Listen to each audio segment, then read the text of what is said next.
we're going to go back to the Rambam over here. This is an important one.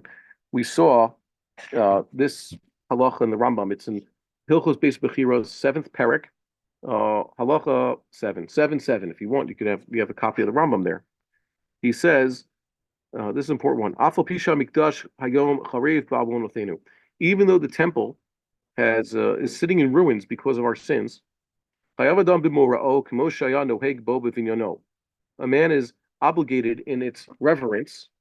Mora is from the word fear. He has to revere the temple, just like he would when it was standing. Okay, the mitzvah of Mora Mikdash applies equally, even if you can't see the temple, or even if Chas v'Shalom there's some other thing sitting in its place, right? And he continues, Lo yikanes el makom shemutar li kanes l'sham. So with regards to the Mikdash, he should only enter a place where it's permissible to enter. Wait, there are parts of the temple that are permissible to enter? Yes, the Rambam says Har Habayis outside the Chil. Of course, that's an explicit Mishnah. Who would disagree?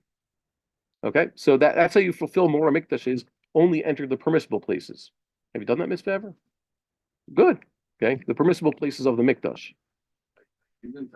Oh, so it says Lo yikanes elo l'makom shemutar li kanes l'sham, which means only enter the places that are mutter of the Mikdash. He's talking about the Mikdash. There are mutter parts of the Mikdash that which you can enter. There are places that are permissible for entry, according to the Rambam at least. Okay. Below yeshev ba'azara, and he shouldn't sit in the azara. Wait a minute. How about what's the havamina lo yeshev ba'azara? Don't sit in the courtyard of the temple, even if it's not physically there. How am I even going to get to the azara? The answer is, we're going to see. The Rambam's going to explain. How would you have a havamina going to the azara? Okay, but whatever. And he shouldn't be frivolous when facing the eastern gate of the temple. It's like the face of the temple. Okay, so I think that in order to help those people who would disagree with this Rambam obviously is wrong, because it's forbidden to go to the Beis Hamikdash, right?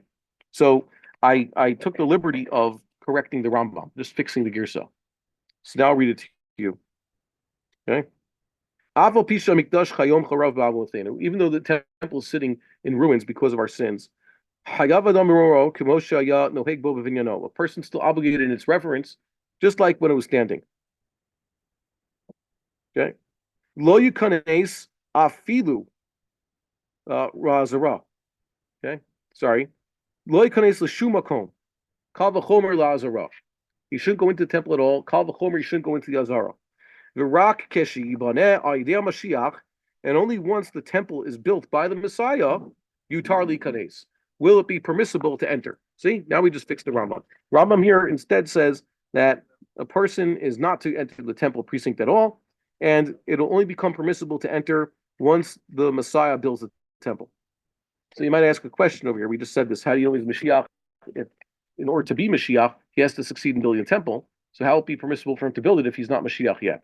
The answer is he's not going to build the temple. It's going to fall from heaven. Oh, very good. See, now we have the resolution right there.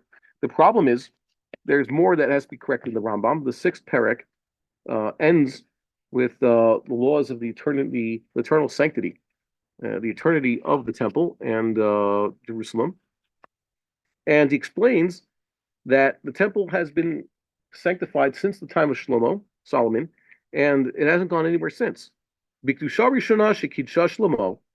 original sanctity with which Solomon sanctified it, he sanctified the courtyard and Jerusalem then and forevermore.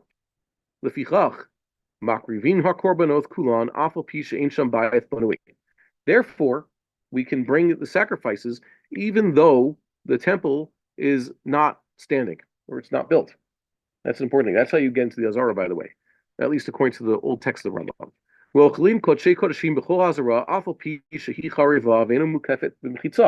And you can eat Kadshe Kudshim. Those are the Kohanim who were working at the temple. Let's say the Rambam says here in his we're going to see this is a mistake in Halacha. The Rambam says if the temple's not standing, you still have to do temple service. So you have to get Kohanim around. You have to build an altar, and you have to offer the sacrifice. Today, for example, what Kadshe Kudshim were offered in the temple, or were supposed to be offered in the temple?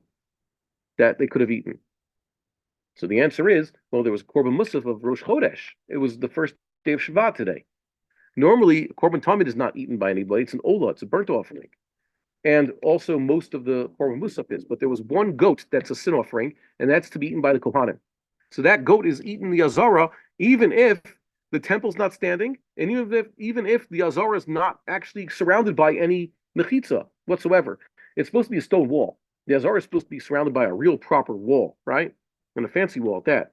In the Mishkan times, what was it? It wasn't a wall, it was curtains. It was flimsy curtains. By flimsy, I don't mean they were cheap. I mean they were made of a very thin material.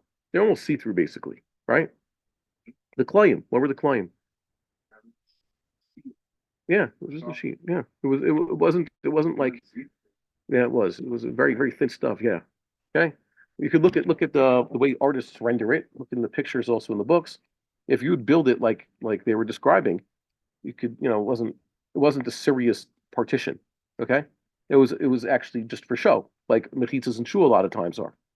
Okay, so that's what defined it, because it's about the definition. It says when they were doing the Herodian renovations, they did this with the Azara and also the actual Mikdash itself. They had to take down all the walls and rebuild them. So in order to show everybody where the borders were, they put up scaffolding and mechitzas like this, that just to define the areas. So that's what the Rambam says. And you could eat Kadshe Kalim, Meiser Sheni, B'chol Yerushalayim. The Korban Pesach, we could eat in all of Jerusalem, the old Jerusalem, and also Meiser Sheni. Afal Pisha Ein Sham Choma, even if the wall is not standing. How does the Rambam know that that's just like that? Because that's how he interprets the Gemara. It's Gemara. But just like then, like something was just like then with the Zaha and Kochi. Yeah, that's what it says. The Ravid disagrees. We saw why the Rambam doesn't hold like the Ravid, but that was a shir we did 2 years ago. But you could find it on YouTube. So this Rambam is problematic. You know why?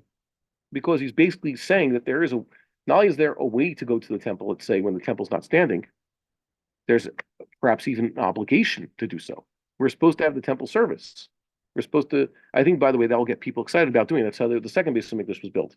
They first started the temple service. They built the Mizbeach first, and they were doing korbanos for decades before they actually built the temple or finished building it. Right? That's a piece of history. So I decided to change the Rambam over here to fix what the chief rabbi holds as halacha. So the Rambam says the fichach makriv and korbanos and all that. Instead, we're going to read it. The fichach ein l'nasoth li'kanes l'har habayit hayom. Therefore, shouldn't even try to enter the temple mount today. Kal v'chomer la'akriv korbanot o livnot et hamikdash. And how much more so you shouldn't try to bring sacrifice or to build a temple. Umutav shelo lisav litain od badavar zeh. No, bidvar zeh. Or badavar hazeh. Whichever one you want to read it. It's best to not give and take. That means, even Talmudic discussion, any further give and take of this matter. Lival yomeru shema yesh derech livnot et habayit. Lest people say there's actually some sort of halachic means of building the temple. I don't want to hear that. We eskimu koag geonim, and all the geonim agreed. She'ein lif'ol binyan zeh. One should not act on this matter at all. Me'uma, at all. Ad biyat Mashiach, until the Messiah comes.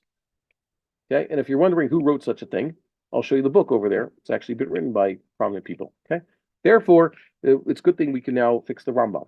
Okay, we should fix the Rambam because the Rambam disagrees with this. Apparently, what the halacha is.